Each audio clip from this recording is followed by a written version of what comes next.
And we all knew that Randy was going to be, he's a star, a great name identity.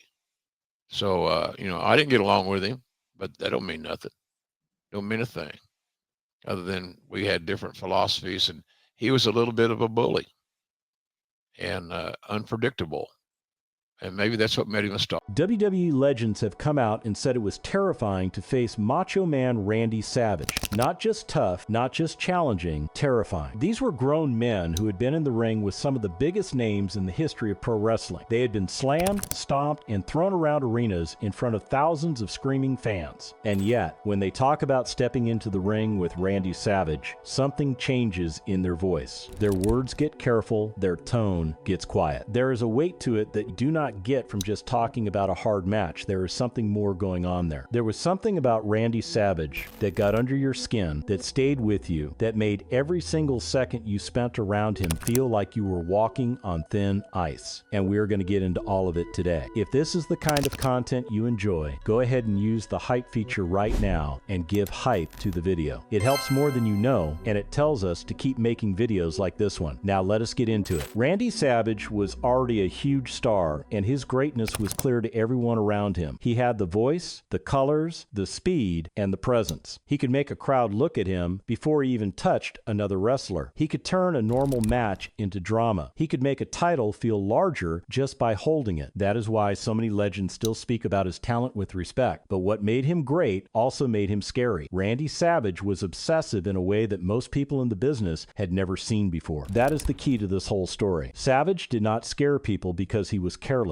He scared them because he cared so much that care became pressure. Every match had to feel huge. Every movement had to land right. Every person around him had to follow the picture in his head. That can create greatness, and with Savage it often did. But it can also make the room tense. It can make a partner feel trapped before the bell even rings. It can make a coworker worry about a look, a pause, or a small mistake. The men who faced him were not just facing elbows, speed, and wild eyes. They were facing a man who wanted total control over the moment and who could react badly when the moment slipped away from him. That is why the fear kept building before any punch was thrown at all. Everyone stayed ready then. When Randy got into the ring, he did not just show up and wrestle. He planned. He mapped things out. He thought through every single moment of every single match before he ever stepped through those ropes. And this was not something that happened once in a while with a big match coming up. This was every time. This was his entire approach to the business. He was not satisfied with good enough. He was not satisfied with pretty good. He needed to know that every step had been thought through and every moment had been prepared for. The obsession showed up in the way he dressed, in the way he spoke, in the way he moved through a building. He was always preparing, always running scenarios in his head, always figuring out what could go wrong and how to prevent it. Other wrestlers prepared. Randy Savage prepared at a level that made everyone else's preparation look casual by comparison. And no one understood that better than the man who spent months sitting across from him getting ready for the biggest show of the year. Ricky Steamboat found this out firsthand when the two of them were building toward their legendary Intercontinental Championship match at WrestleMania 3 in 1987. Steamboat has talked about how Savage came to him with a plan, not a rough outline, not a general idea of how the match should go, a full detailed plan. Steamboat said, and these are his words, that Savage was very detailed and that he wanted everything lined up from step 1, step 2, step 3, step 4, step 5. And the planning did not stop there. It went on and on. Steamboat said they got up to step 285. He said page after page he had a spiral-bound notebook filled with the steps of that match. Think about that for a moment. A spiral-bound notebook. Hundreds of steps, page after page of planning. Most wrestlers at that time were known for calling matches in the ring as they went. That was part of the skill. You felt out your opponent, you read the crowd, and you made decisions in the moment. That was how the business worked. And then there was Randy Savage, who showed up with a notebook and a system that would have made a football coach nervous. The match itself was 14 minutes and 35 seconds long. In that time, there were 20 near falls. 18 of those came in the final stretch of the match. That is not an accident. That is not improvisation. That is the product of months of planning, of going over every single beat until both men knew exactly what was coming and when. The crowd was completely caught up in every single near fall. They They believed every single one of them. That is what the planning bought them. And the work did not stop with Steamboat. Bret Hart has talked about a match with Savage where Hart came to the ring and did something that wrestlers almost never do to someone of Savage's stature. Hart sold an ankle injury in the lead-up to the match in a way that was so convincing that people in the building genuinely thought the injury was real. That kind of storytelling does not happen by accident either. It happens when the person across from you demands that level of detail and that level of commitment to the story being told. Randy Savage raised the standard everywhere he went, and the people around him had to rise to meet it, or they were going to look bad standing next to him. But here's the thing. All of that planning, all of that detail, all of that obsessive preparation, it came at a cost. Because the same mind that could map out 285 steps for a wrestling match could also turn that focus inward, could turn it on the people around him, could turn it on every relationship he had, every person he worked with, every moment he did not feel completely in control. And that is where things start to get complicated. That is where the terrifying part starts to come in. Because when you were around Randy Savage, the planning and the intensity and the need for control did not stay in the ring. It followed him everywhere. The first place that intensity showed up outside the ring was in his personal life. Specifically, it showed up in his relationship with Miss Elizabeth. Miss Elizabeth came into wrestling beside Randy Savage, and she became part of the whole picture around him. Fans cared about her. She had a calm presence that made the chaos around Savage feel even sharper. But the way Randy guarded her became one of the most talked about things in the locker room. George Steele, the Animal, was someone who worked closely with both Randy and Elizabeth during their time in WWE. Steele played a character who was in love with Elizabeth, a storyline that gave their program a whole extra layer. And Steele got to see up close what Randy was like when it came to Elizabeth off camera. What he saw troubled him. Steele said, in his own words, that he thinks the biggest mistake that Randy ever made in his career was bringing his wife Liz into the business, because Randy was very jealous. And Steele said that jealousy made things pretty uncomfortable for Randy himself and very often for Elizabeth as well. That word, uncomfortable, does a lot of heavy lifting. When George Steele uses that word, you have to think about what he is actually describing. He is describing a man whose jealousy and possessiveness had become a visible problem, visible enough that the people around them could feel it, visible enough that it colored the entire dynamic of the program they were running together on television. Steele also said something that gets at the heart of what made Randy Savage so different from almost every other person in that locker room. He said that Randy was probably the most intense guy he had ever known, and then he said the part that matters most. He said that intensity was not just a character, it was who Randy was 24 hours a day, 7 days a week. There was no switching it off. There was no version of Randy Savage that went home at the end of the night and relaxed and let things go. The intensity was constant. It was total. It was every single moment of every single day. Hacksaw Jim Duggan spent years working alongside Randy Savage in WWE, and he has been very candid about what that experience was actually like. Duggan said that he and Randy got along well enough, but he also made it clear that Randy was always wound up tight. He said, what you saw on television, that was the way Macho Man was. He was not playing a character when the cameras rolled and then becoming a different person when they stopped. The man you saw on screen was the man who showed up every day. Duggan said it plainly. He said it was exhausting, and the exhaustion did not just come from Randy's intensity in general. It came from the specific way that intensity attached itself to Elizabeth. Duggan said that Randy was an extremely insecure person in his personal life and that he was very possessive of Elizabeth. If she was not on the road with him, Duggan said, Randy checked the mileage on her car. He wanted to know how far she had driven. He wanted to know where she had been and who she might have seen. That is not the behavior of someone who is playing a character. That is the behavior of someone consumed by fear and jealousy and the need to know that everything in his world was exactly where he put it. Duggan also said that Randy was one of the hardest guys to work with, not because he was lazy or unprepared, the opposite, because if you did not do things exactly the way Randy wanted, he would let you know about it. There was no room for deviation. There was no room for interpretation. You did it the way Randy laid it out, or you heard about it. Duggan said you had to be on your toes every single second because you never knew what the Macho Man was going to do next. That sentence is worth sitting with for a moment. You never knew what he was going to do next. For some of the other names on this list, that unpredictability was something they came to fear in a very real and very physical sense. But in the locker room, in the day-to-day reality of being a coworker of Randy Savage, the unpredictability wore people down. It kept everyone at a distance. It kept everyone careful. Nobody wanted to be the person who said the wrong thing or did the wrong thing or was in the wrong place at the wrong moment when Randy Savage decided that something was not right. The locker room had a feeling when Randy was around. People walked on eggshells. They measured their words. They made sure not to say anything that could be taken the wrong way. Not because Randy was going to fire them or demote them or do anything to their career necessarily, but because the man himself was unpredictable. And when Randy Savage got upset, the situation